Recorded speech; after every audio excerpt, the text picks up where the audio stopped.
If you believe that we are conscious beings just because we have a very complex arrangement of neurons in our brain, or if you want a Christian response to this view, then this episode is for you.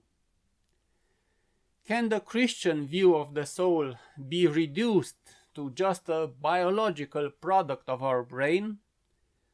In other words, is consciousness a product of the brain, a biological function that developed over millions of years of evolution?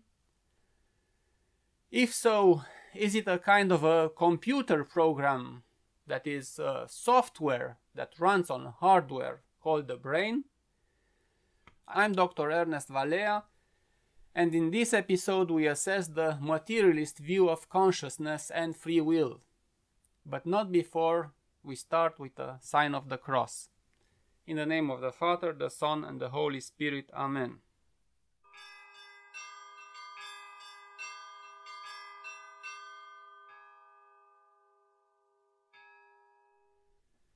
In this episode and the next, we turn to a branch of philosophy called the philosophy of mind, which attempts to answer questions such as, what is the mind?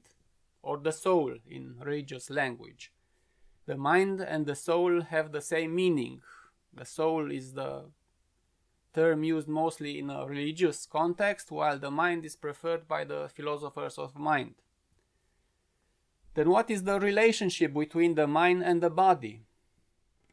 What does personal identity consist of? And what matters for the survival of death? In the philosophy of mind, the term used for a materialist view of human nature is called physicalism. So I'll switch to this term in this and the following episodes. A more detailed account of what I'm going to say in this video can be found in my book Artificial Intelligence, Reincarnation and Resurrection, Chapter 1. So what is consciousness? The Merriam-Webster dictionary defines it as the condition of being conscious, the normal state of being awake and able to understand what is happening around you. In plain words, consciousness is the ability to be aware where we are, what we do, how we feel, what our beliefs are, what we intend to do, and so on. It is a mental phenomenon, and we should define and discern between mental and physical phenomena. In high school biology, we learned that the senses provide information to the brain by way of electrochemical signals transmitted by neurons. The magnitude of these signals in millivolts, as well as the motor response transmitted by the brain to the muscles, can be measured by inserting electrodes along neurons. But there is also a mental phenomenon associated with sensing something, which is a completely different thing. For instance, if I look at this little jug, I see a certain shape, the color green, and the words Jacob's Well. Electromagnetic waves reach my retina at the bottom of the eye, and their electromagnetic radiation is transformed into electrical impulses. These impulses are then transmitted by the optical nerve to the occipital lobe in the back of my head. This is a physical phenomenon. However, it has another kind of phenomenon associated with it too, that of having a personal experience. Let me explain. For you, this tiny jug represents nothing, but when I see it, some strong emotions arise in my mind. It reminds me of my visit to the place where Jesus met the Samaritan woman, described in John chapter 4, that is at Nablus in the West Bank. because that's where I bought this little jug. A lot of thoughts come to my mind about what happened there, and these emotions are mental phenomena. These phenomena cannot be analyzed scientifically because they are private, personal experiences. The physical phenomenon associated with the perception of this jug can be measured with electrodes placed in the visual cortex of the occipital lobe, while the mental phenomenon, my memories, is a private experience that cannot be scientifically analyzed. One of the main themes in the philosophy of mind is the relationship between these two types of phenomena. According to a physicalist view on human nature, we consist just of a physical body. A very complicated one, it's true, but still just physical, devoid of any kind of immaterial component. God and anything immaterial cannot be accepted because they cannot be observed, measured, and analyzed. That is, they are not subject to scientific experimentation. Therefore, everything we call mental processes, thoughts, desires, and experiences must have a purely physical nature, and physicalist theories of mind try to explain them in several ways. The first physicalist theory on the nature of the mind is behaviorism, but I'll not address it because nowadays it's just a philosophical curiosity. You can find my thoughts on it in this book. The next one, more important, is the mind-brain identity theory. It acknowledges the existence of mental states, but argues that they must have a purely physical nature. Physical and mental phenomena must be identical, says this theory, as two sets of observations of the same process. Mental life can be reduced to brain activity, in a similar way in which water can be reduced to H2O, or the cloud in the sky to tiny droplets of water. So instead of talking about mental and physical processes, we only should speak about brain processes. However, the identity between mental and physical phenomena in the brain cannot be demonstrated. We know that the cloud in the sky is just a collection of tiny water droplets by observation. For if we get close enough to the cloud and use some magnifying device, we can see them.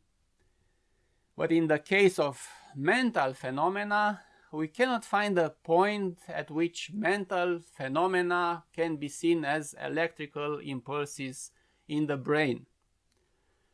Existing data show that the same mental state cannot always be correlated with the same electrical response in the brain.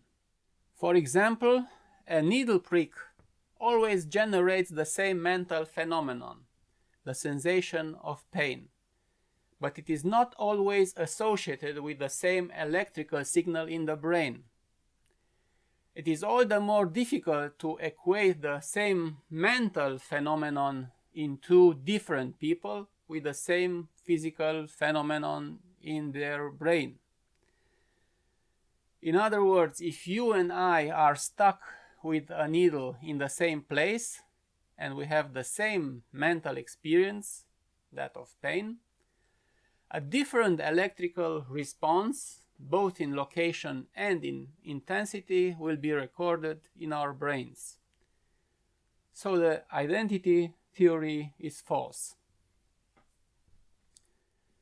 Another important theory is known as functionalism, for it reduces mental states to their causal relationships, that is, to their function. According to functionalism, it is not even important what the mind itself is. an immaterial substance or a physical process. What matters is only what function it performs. In the 70s and the 80s, this idea generated a theory called computationalism, which likens the mind to a computer program. A computer is a machine that receives data, processes it following an algorithm, and produces a result. According to the computationalist theory, the brain would be the equivalent of the hardware of a computer, and the mind would be the software. In other words, mental life would be the program installed on the hard drive, which is the brain. Then it is no longer important to understand the complicated neurobiology of the brain for understanding what consciousness is. What really matters is understanding the program running in the brain. This has generated a huge interest and investments in artificial intelligence. The hope that the same processes that run the human mind could be moved to another hardware, more durable than the brain. This is the essence of transhumanism, a movement we will analyze in an upcoming episode. The dream of transhumanists is to gain immortality outside this body by moving our mind to more durable systems, perhaps made of plastic or silicon, that do not break down after 70 or 80 years as our brain does. But despite the huge optimism of the 80s for the possibilities opened up by the computational model of the human mind, it has a huge problem.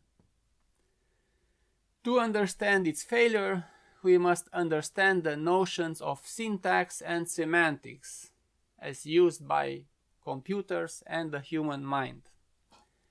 In short, syntax is the form of a word or a sentence, while semantics is its meaning.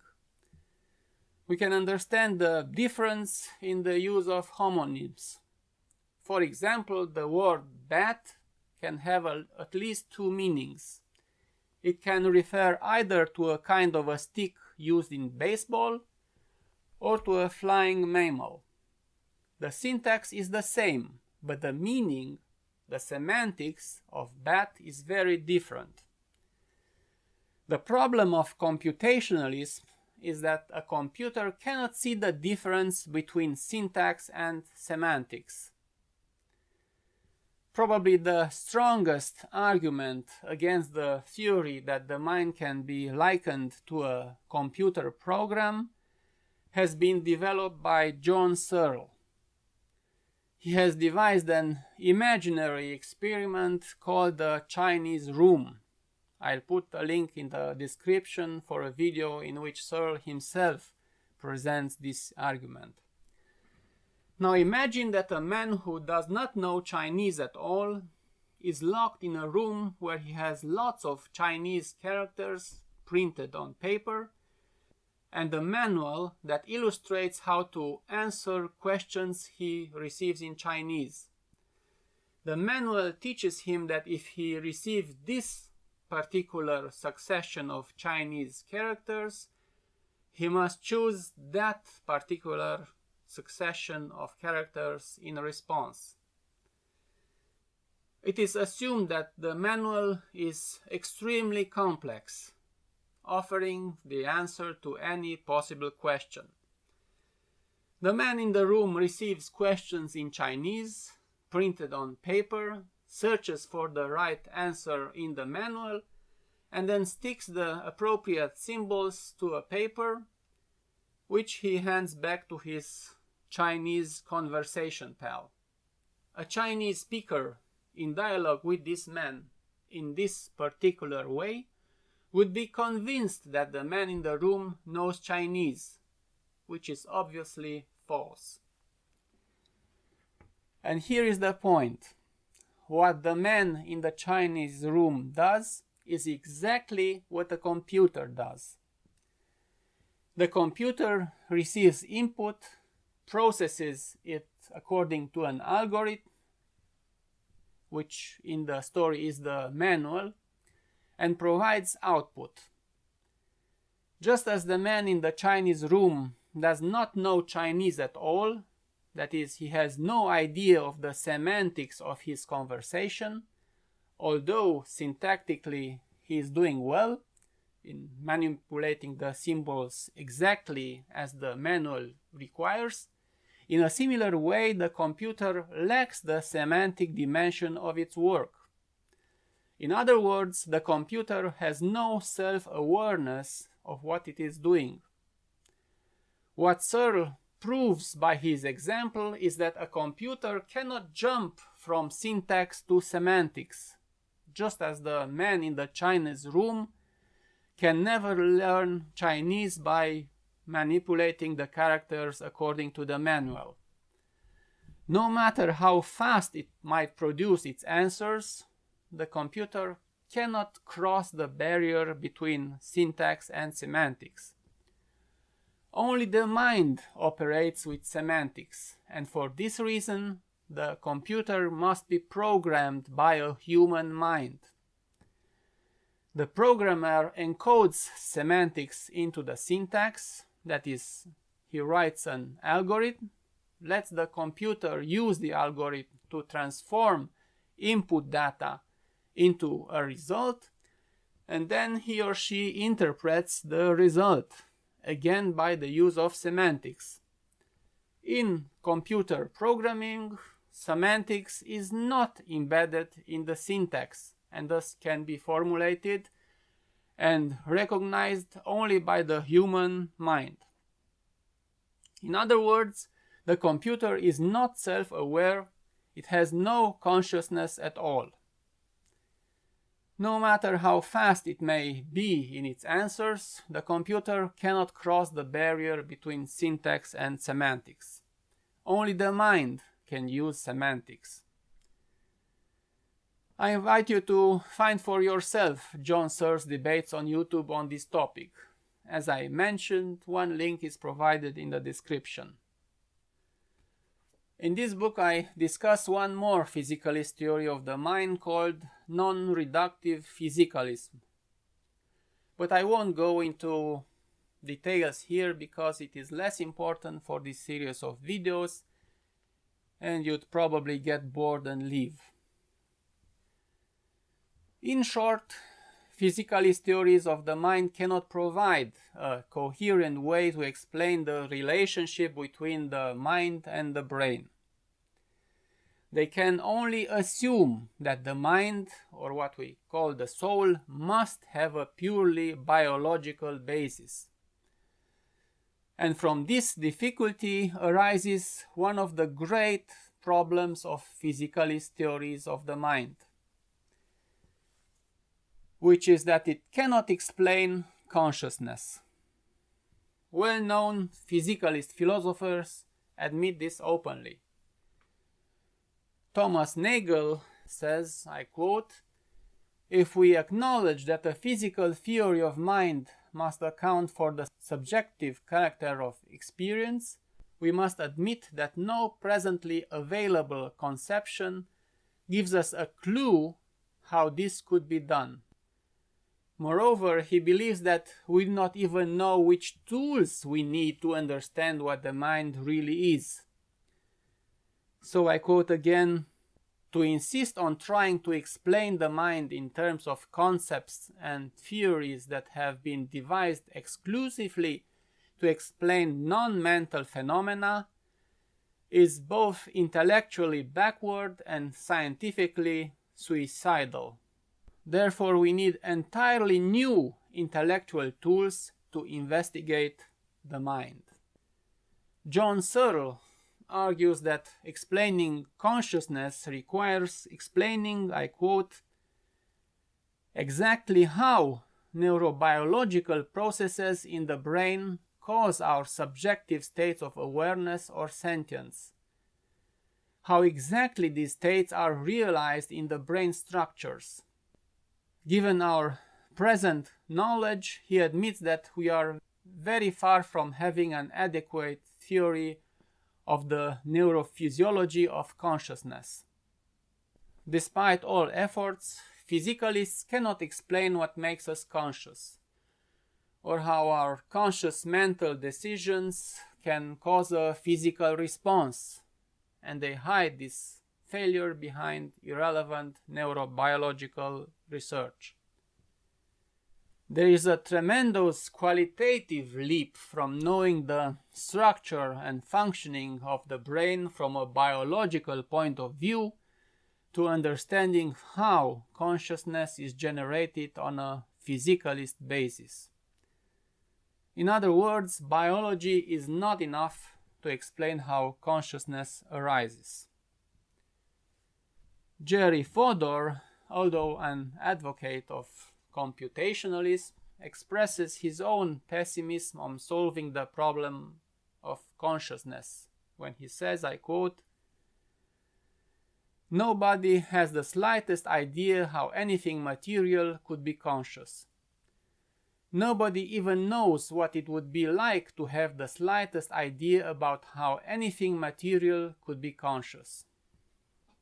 Colin McGinn is skeptical on the very possibility of finding a response. He argues that consciousness is a task left to be explained by the next generation of neurobiologists, in which he envisions an, I quote, Einstein-like genius who will restructure the problem in some clever way and then present an astonished world with a solution. He concedes that the time has come to admit candidly that we cannot resolve the mystery. Another mystery for physicalists, directly related to that of consciousness, is how to explain free will. According to the laws of physics, any given state of a system is determined by its previous state, which means that human beings as closed physical systems cannot have real freedom to act otherwise than they do. But we know that this is false. Life would be meaningless if we were not free and responsible for our actions. However, a physicalist account of human nature cannot explain how we can have free will. Searle's conclusion is embarrassing for physicalists. He says, I quote, "We really do not know how free will exists in the brain, if it exists at all. We do not know why or how evolution has given us the unshakable conviction of free will. Since free will is a mystery to physicalists, attempts have been made to question whether will can really be free. You may know of the experiments carried out by Benjamin Libet, which suggest that there is no such thing as free will. His experiments consisted of asking subjects to spontaneously flex their wrist while he recorded 3 moments. The precise moment of neurons firing in the motor cortex, the moment of the actual movement in the wrist, and the moment one has consciously decided to move the wrist. Paradoxically, the firing in the frontal cortex preceded the conscious act by half a second, which suggested that the conscious free decision could not be the real cause of action. In Libet's words, I quote, "The specific brain activities leading to a voluntary act begin before the conscious will to act.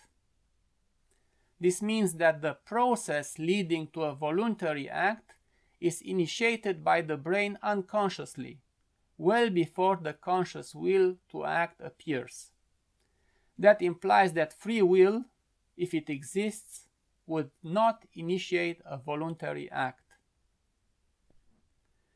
Can this be taken as a proof against free will? Not if we recognize the hidden assumption at work in interpreting Libet's experiments. The assumption is that conscious events, which are mental events, can be timed, which means that they must have a physical basis. But this is an unwarranted physicalist assumption, for a physical experiment cannot record the moment of a non-physical event. Therefore, it is only in a physicalist theory of mind that these experiments can be taken as a proof against free will. If the mind, which Christians call the soul, has a non-physical nature, then such experiments are irrelevant. Physicalism cannot explain the subjective part of our nature, the fact that we are conscious persons endowed with free will, not just highly sophisticated machines. As long as we believe that science is the only resource to unravel the mystery of human nature, and that it must answer all our questions about human nature, we follow a philosophical view called scientism, as I've already mentioned in the previous episode. The reason why physicalists do not want to consider other options for explaining human nature is that they fear running into religious beliefs. For instance, Thomas Nagel openly admits his fear of theism when he says, I quote, "I want atheism to be true, and I'm made uneasy by the fact that some of the most intelligent and well-informed people I know are religious believers. It isn't just that I don't believe in God and naturally hope that I'm right in my belief. It's that I hope there is no God. I don't want there to be a God. I don't want the universe to be like that." Given the fact that physicalism fails to explain consciousness and cannot even foresee a direction of research which could generate a physicalist theory of consciousness and an account of free will, we should remember and reconsider the old Christian concept of the soul.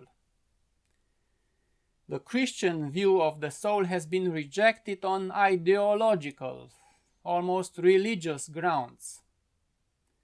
In an upcoming episode, we explore the Christian view of the mind-body interaction, and the mystery of consciousness.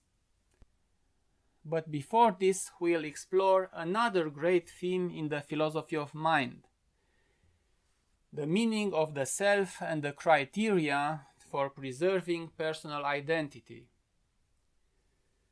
Please don't forget to subscribe and to share this information, as you never know who it may help. God bless you.